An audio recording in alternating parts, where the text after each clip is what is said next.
Now, if you're familiar with me or this channel, you will no doubt have heard me talk about anger before and talking about how wonderful it is.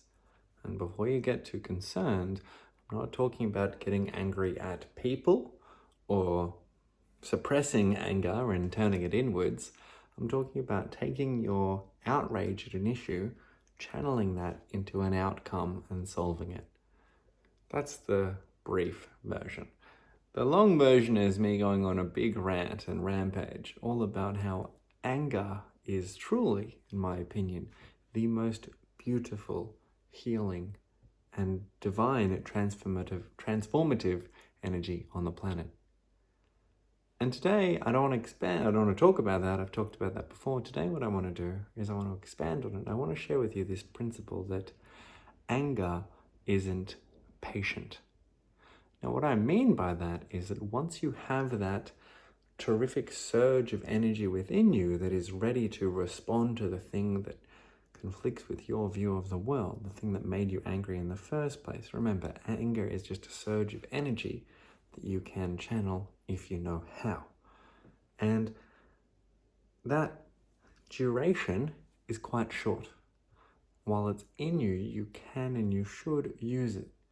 And if you make a plan, you say, oh, I'll just do a little bit now, and then I'll do more later. I want you to be aware that conservation of energy is kind of what we're talking about here. When so much has been generated, it must go somewhere. And if you don't use it quickly, if you don't direct it, maybe you release it into a punching bag if you don't have a better outlet, or at least you direct it into a healthy, useful, constructive result. We say that's the gold standard.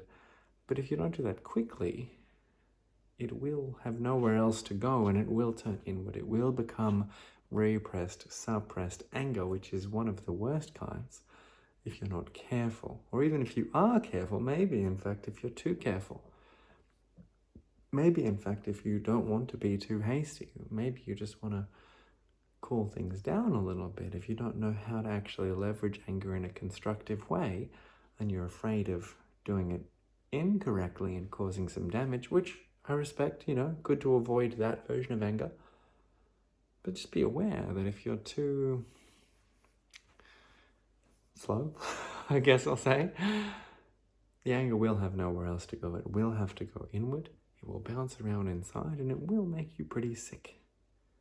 Either directly causing some physical sickness or just giving you that slow death of the poison of the anger that just sits in your gut and wears you down. And you can't afford that. It'll just give you more of a debt of anger you need to release later. We don't got time for that.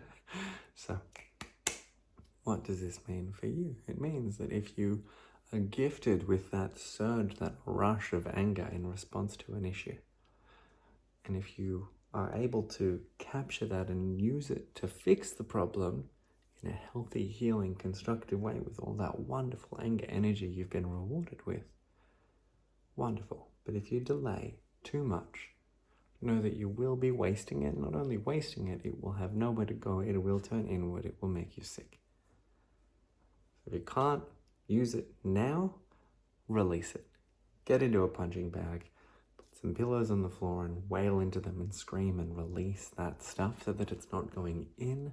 Get it out. If you can't direct it, just get it out of you. That's your best second bet. And this is important, because if you don't get this right, it will either hurt you or other people that you really care about. Thanks for your time. Hope this helps. If you enjoyed this, stick around. I make a new video every single day. You want to hit like and then you'll want to hit subscribe to see what I talk about tomorrow. And I look forward to seeing you in the next video.